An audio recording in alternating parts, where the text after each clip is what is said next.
Assalamualaikum warahmatullahi wabarakatuh.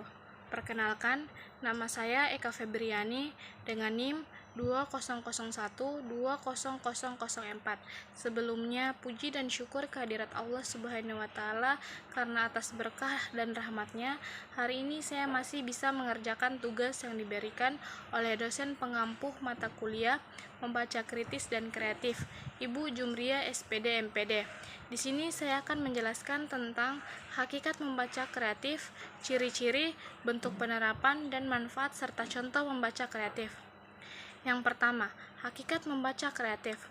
Membaca kreatif adalah suatu kegiatan di mana terjadi proses untuk mendapatkan nilai tambah dari pengetahuan yang baru yang terdapat dalam bacaan dengan cara mengidentifikasi ide-ide yang menonjol atau mengkombinasikan pengetahuan yang sebelumnya sudah didapatkan. Yang kedua, ciri-ciri membaca kreatif. Menurut Nur Hadi, tahun 2004, ciri-ciri membaca kreatif yaitu: yang pertama, kegiatan membaca tidak berhenti pada saat menutup buku. Poin kedua, mampu menerapkan hasil untuk kepentingan hidup sehari-hari. Poin yang ketiga, munculnya perubahan sikap dan tingkah laku setelah proses membaca selesai. Poin keempat, hasil membaca berlaku sepanjang masa. Poin kelima, mampu menilai secara kritis dan kreatif bahan-bahan bacaan.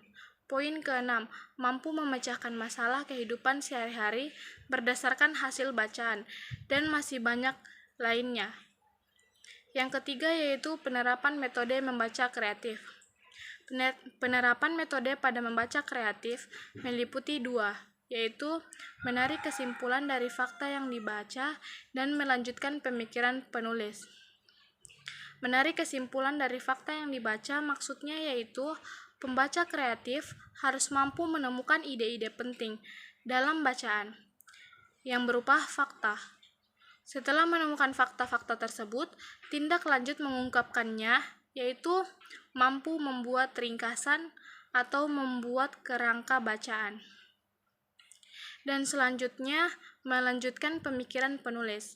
Selain kemampuan membuat ringkasan dan membuat kerangka bacaan, dalam melanjutkan pemikiran penulis ada 3 kemampuan yang perlu diterapkan, yaitu kemampuan menyusun resensi, kemampuan menerapkan isi bacaan dalam konteks sehari-hari, dan kemampuan menyusun esai balikan. Yang keempat, manfaat membaca kreatif. Membaca kreatif memberikan banyak manfaat sesuai bahan bacaan yang dibaca. Misalnya bacaan tentang siraman rohani, pemikiran para budayawan, dan informasi lainnya. Dan yang terakhir, contoh membaca kreatif. Salah satu contohnya yaitu seorang mahasiswa atau pembaca saat membaca sebuah buku tidak berhenti di situ saja, tetapi ia selalu mencatat sesuatu yang dianggap penting, menandai sesuatu yang dianggap sulit atau asing, dan selalu mengaplikasikannya dalam kehidupan sehari-hari. Sekian dari saya. Wabillahi taufiq wal hidayah. Wassalamualaikum warahmatullahi wabarakatuh.